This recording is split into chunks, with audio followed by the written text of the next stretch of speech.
Patawid na ang tricycle na yan nang masalpok ito ng paparating na kotse sa Calasiao, Pangasinan. Sa lakas ng impact, tumilapon ang tricycle at nasawi ang driver nito. Ayon sa mga pulis, mabilis ang takbo ng kotse at posibleng hindi napansin ng tricycle dahil madilim sa lugar. Hawak na ng mga pulis ang driver ng kotse.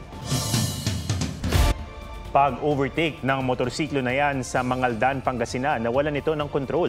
Nagpagewang-gewang ito saka nasagasaan ang nagja-jogging na babae.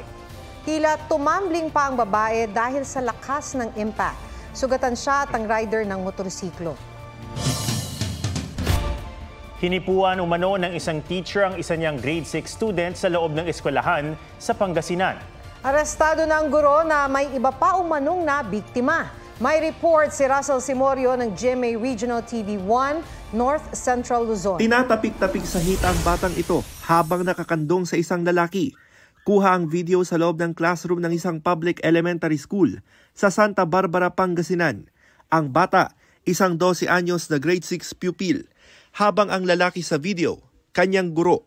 Kwento ng estudyante, pinapasok siya nitong linggo ng umaga para raw sa graduation practice. Pero walang naganap na practice. Sa halip, pinapasok siya sa kwarto, saka hinipuan sa masiselang bahagi ng katawan. Umiiyak po yung anak ko nung nagsusumbong sa akin. Na ayaw ko na pong pumasok dahil ang teacher ko po bastos. Hindi ko maano yung galit pero para sa anak ko sobrang sakit sa bilang ina. Kailangan ko po tulungan yung sarili ko. Kung hindi ko po isusumbong kay mama, baka ulitin niya po sa akin. Hawak na ng pulisya ang guro. Tumanggi siyang magbigay ng pahayag. Ayon sa pulisya, may iba pang biktimang guro na lumapit sa kanila. Marami daw basis ngayon lang may nalakas loob na nag-complain. Walang prinsipal ng eskwelahan ng aming puntahan para makuhanan ng pahayag. Hinihintay pa ng DepEd Region 1 ang reklamong ihahain ng pamilya ng biktima para masimula ng investigasyon. May kaukulang aksyon naman po sa sinasagawa po ng Department of Education. Dapat may official complaint yung sabihin po natin, yung parent. Desidido ang pamilya ng bata na magsampa ng reklamo laban sa guro. Russell Simorio ng GMA Regional TV 1 North Central Luzon, nagbabalita para sa GMA Integrated News. 2 sundalo ang namatay habang 4 ang sugatan matapos tamaan ng kidlat sa Lubuagan, Kalinga. Ayon sa Lubuagan Municipal Information Office, nagsasagawa ng military operation ang mga sundalo nang mangyari ang insidente. Dinala sa Kalinga District Hospital ang mga sugatan.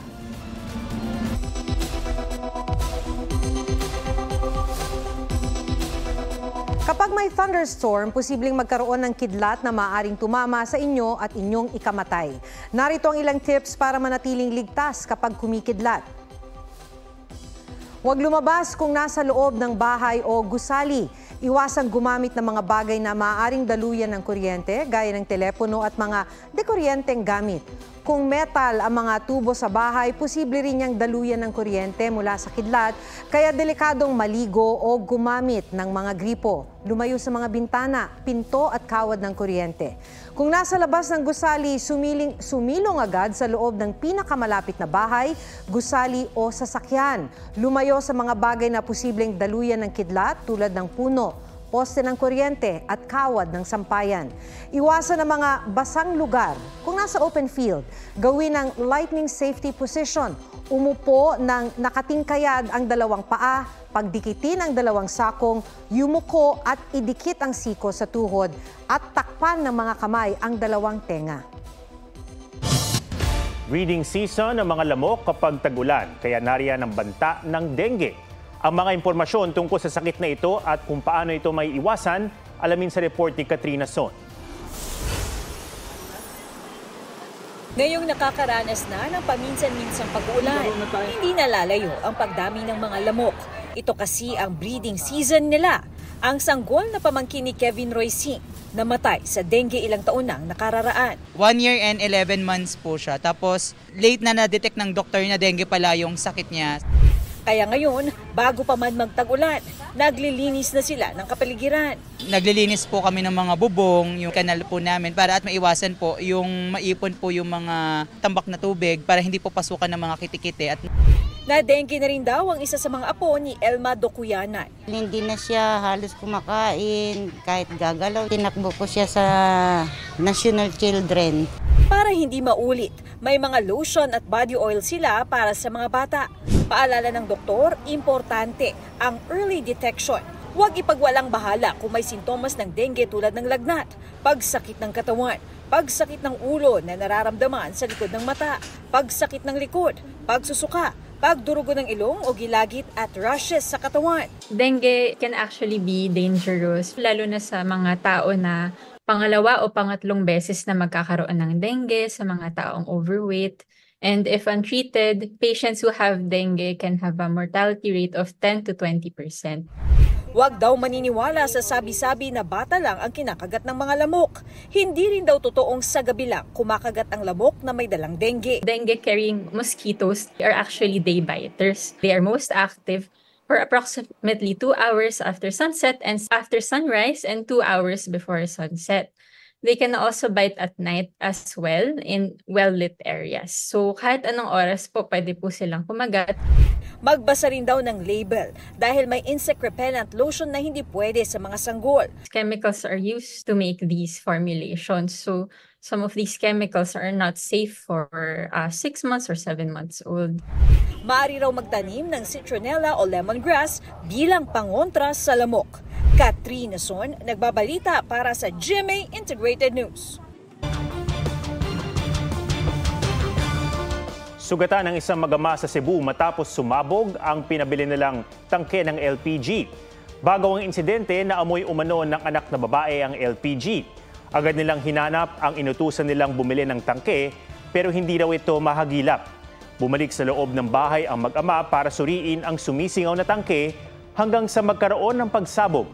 Nagtamo ng 3rd-degree burn ng ama habang 2nd-degree burn naman ng anak na lalaki.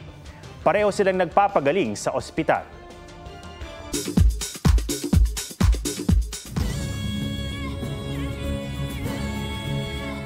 Gabby Garcia may entry na rin sa Asoka Challenge.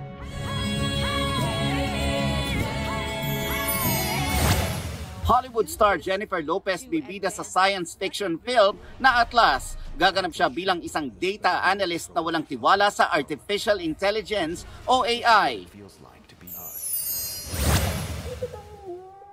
Sandara Park, emosyonal nang makita ang kanyang grade 6 advisor. Magaganap na ang premiere ng Bieber's BTS Singing the Stars exhibit. Magsisimula ang immersive exhibit sa May 17 at tatagal hanggang August 16. Inaasahang dadaluhan niya ng ilang Pinoy celebrities kabilang na sina Vice Ganda at SB19. Paulo Contis, no comment ang sagot ng tanungin tungkol sa status ng relationship nila ni Yen Santos. Kamakailan ay binura ni Yen sa IG ang mga litrato kasama si Paulo. Nelson Canlas nagbabalita para sa GMA Integrated News. Ang pagkahilig sa manika, di kailangan magtapos sa kabataan. Ito ang naging peg ng isang nanay para makapagbigay saya sa netizens at syempre, bonding din nila ng kanyang anak. Pusuan na yan sa report ni Ian Cruz. Kari nga ako palang aking morning routine. Ke ganda naman nitong babae. Kesyo ako'y masipag, suklay-suklay, ayos-ayos, kunwari motivated. Ang manikang may buhay, isang Batanggenyang tunay. Si Trisha Mirambil, ang tiktokerist at kolektor ng mga merch ng sikat na laruang manika. Pero ang talagang nakahiligan niya, ang hatid nitong inspirasyon sa kanya. Ang ginawa ko talaga is parang sinapuso ko talaga na yung mga quotes niya. Nagkaroon ako ng pag-asa sa mga dreams ko na ay kaya pa pala kahit anong edad, kahit anong situation. Ang anak niyang 2 taong gulang, siya ring kalaro niya. At dahil mahilig sa manika, ito na rin ang naging content niya online. Hala! May Barbie sa Batangas! Ala Siyempre si Barbie, sasabihin niya lagi, anything is possible. Kasi siyempre ako ay naging mom agad nung 22 ako. So parang may times talaga na nadadown ako, na iniisip ko baka hanggang dito lang ako. Na-challenge din ako sa sarili ko, ano kayang pwedeng bago? So wala pa namang gumagawa ng Batanggenyan na Barbie na nagbabatanggenyan. So yun, doon ako nakapag-conceptualize na ito yung pala yung pwede kong gawin na bago naman. Pero bukod sa impersonation, hatid daw niya ang mensahe ng kanyang advokasya sa mental health awareness.